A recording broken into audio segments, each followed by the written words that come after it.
Don't forget, you can reach the latest episode of Potomac Watch anytime. Just ask your smart speaker, play the Opinion Potomac Watch podcast. That is, play the Opinion Potomac Watch podcast. From the opinion pages of the Wall Street Journal, this is Potomac Watch.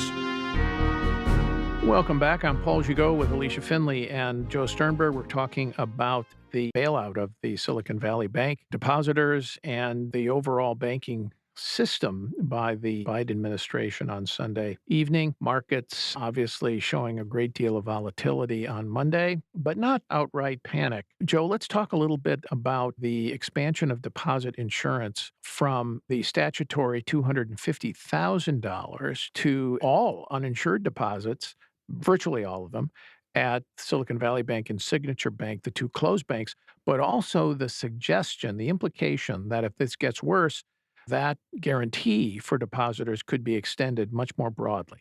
Well, I mean, it's difficult to see how it can't be extended more broadly at this point because, I mean, once they've decided to go down that road with a couple of institutions, I don't know how you argue against doing it for depositors at other institutions. But this is a really big policy change here that I think that people need to be paying particular attention to because there are a lot of distributional issues. Income and wealth distributional issue. Yes, I mean, you can't escape the conclusion that basically this extension of deposit insurance to big depositors at a place like Silicon Valley Bank is essentially a bailout for large and more sophisticated venture capital firms or the like who are suddenly discovering that the companies they have invested in are getting this unexpected insurance benefit from the government. Whereas historically, the US approach had been that you use deposit insurance to protect mom and pop depositors who don't have the wherewithal to conduct due diligence on their banks. But for larger depositors, you actually conceptualize them as a form of investor in the bank, where you would want them to do due diligence in the institutions where they are placing their large deposits. And that itself is supposed to be a form of check or balance in the system. And we are eroding that and potentially putting taxpayers on the hook for large quantities of money here that Congress historically has chosen very clearly not to protect. Well, that's exactly right. The FDIC in the 2008 banking crisis did create protection for uninsured deposits through an emergency facility. But under Dodd-Frank, the reform legislation that was supposed to clean up everything after 2008 and passed in 2010 to make the system safer, explicitly limited deposit insurance to $250,000 and did not continue that unlimited uninsured deposit guarantee. And I'm not so sure about the legality here of the administration extending this to other depositors without the approval of Congress. It seems to me that the justification here is pretty thin, and I think that Congress should investigate this because, as you say, the problems with unlimited deposit insurance is that it encourages excessive risk-taking. It encourages banks to think that they don't need to worry about a lot of their investments, and it encourages depositors not to have to do the due diligence. And by the way, some of those other banks lend to other banks, and banks don't have to do the due diligence on some of the people they are lending money to. It's really, really troublesome. Let's listen to President Biden again talking about who he thinks was to blame for this. During the Obama-Biden administration, we put in place tough requirements on banks like Silicon Valley Bank and Signature Bank, including the Dodd-Frank law to make sure that the crisis we saw in 2008 would not happen again.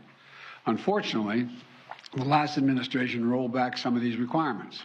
I'm going to ask Congress and the banking regulators to strengthen the rules for banks to make it less likely this kind of bank failure would happen again, and to protect American jobs and small businesses.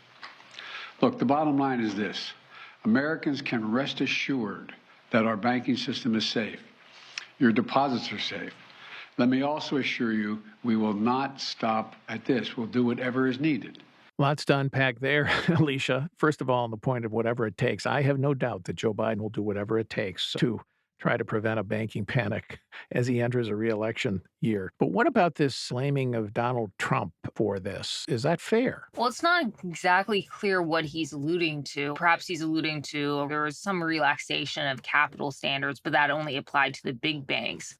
Now, there was a bill that was passed with broad bipartisan support called the Crapo bill because it was spearheaded by Mike Crapo, and it passed with about 67 senators. And what this bill did was it liberated some mid-sized and regional banks that were deemed essentially systemically important financial institutions under Dodd-Frank, which was all the way down to $50 billion in assets. And it raised that threshold to $250 million, which means that prior to the bill, Signature Bank and SVB would have been considered systemically important financial institutions and therefore would have had to abide by more rigorous capital and liquidity requirements. The issue is that the problems that materialize have nothing to do with these capital and liquidity rules.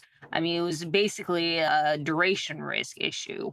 And these banks apparently didn't do the internal stress testing that they should have been doing to consider or take into account the risks from a potential shock.